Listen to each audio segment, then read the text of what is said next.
Hello বন্ধুরা, আজকে বানিয়েছি ডিম, ফুলকপি আর আলু দিয়ে একটু রসা মতো বানিয়েছি।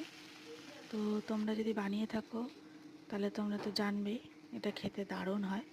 তো আমিও বানিয়েছি। তো দেখে নাও, আমি ডিমটাকে সিদ্ধ করে ভেজে নিয়েছি।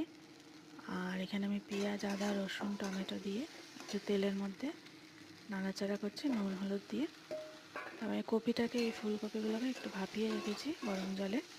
তো তারপর ফুলকপিটা দিয়ে একটু ভালো করে নাড়াচাড়া করে নিচ্ছি।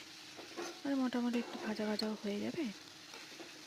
আর নুন হলুদ দিয়ে ভেজে নিলাম। তো দেখো, আমি একে একে মশলাপাতি দিয়ে দেবো এবারে। নুন দেবো, হলুদ দেবো, তারপরে দেবো হচ্ছে লঙ্কার গুঁড়ো আর জিরে গুঁড়ো। সব অল্প অল্প করে দিচ্ছি, দেখে নিতে হবে, তোমরা দেখতেই পাচ্ছ।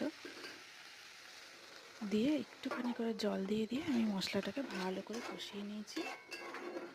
এবার আমি এর ভিতর দিয়ে দেবো আলুটা। আলুটা দিয়েও একেবারে কষিয়ে নেবো। আলুটা সিদ্ধ করা আছে, কোনো ঝামেলা নেই।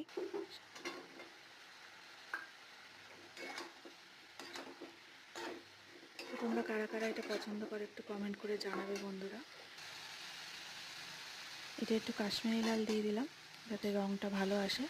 একটু চিনিও দেব, তাহলে রঙটা খুব ভালো হবে। তো এবার আমি ভালো করে একটু জল দিয়ে কষিয়ে নিচ্ছি।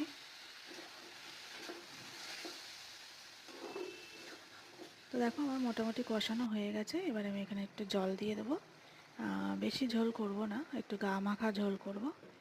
আর ডিমগুলো দিয়ে দেবো, একটু ফুটলে নামিয়ে দেবো। নুনটা একটু দেখে নেবো, নুন কম বেশির ব্যাপার আছে। তো তোমাদের কাদের কাদের পছন্দ বন্ধুরা এরকম ধরনের রান্না, তো একটু কমেন্ট করে জানিও। তো আমার তো খারাপ লাগে না, ভালোই লাগে।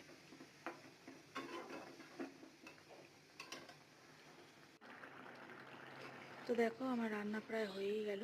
আমি একটু ঝোলটা দেখছি, হালকা করে ঝোল রেখেছি। তো এটা রুটি দিয়ে খাওয়ার জন্য আমি বানিয়েছি, ভাত দিয়েও খেতে পারো তোমরা। তো দেখো বন্ধুরা, কেমন লাগছে?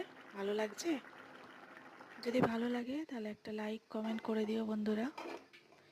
নামিয়ে দিলাম, দেখতেই পাচ্ছ একেবারে একটু মাখা মাখা মতো হয়ে গেছে।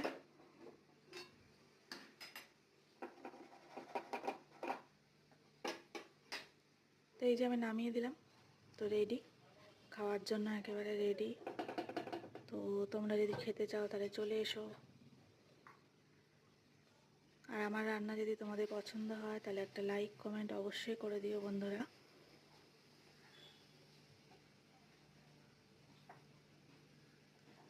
তো থ্যাংক ইউ সবাইকে আমার ভিডিওটা এতক্ষণ ধরে দেখার জন্য, অনেক অনেক ধন্যবাদ।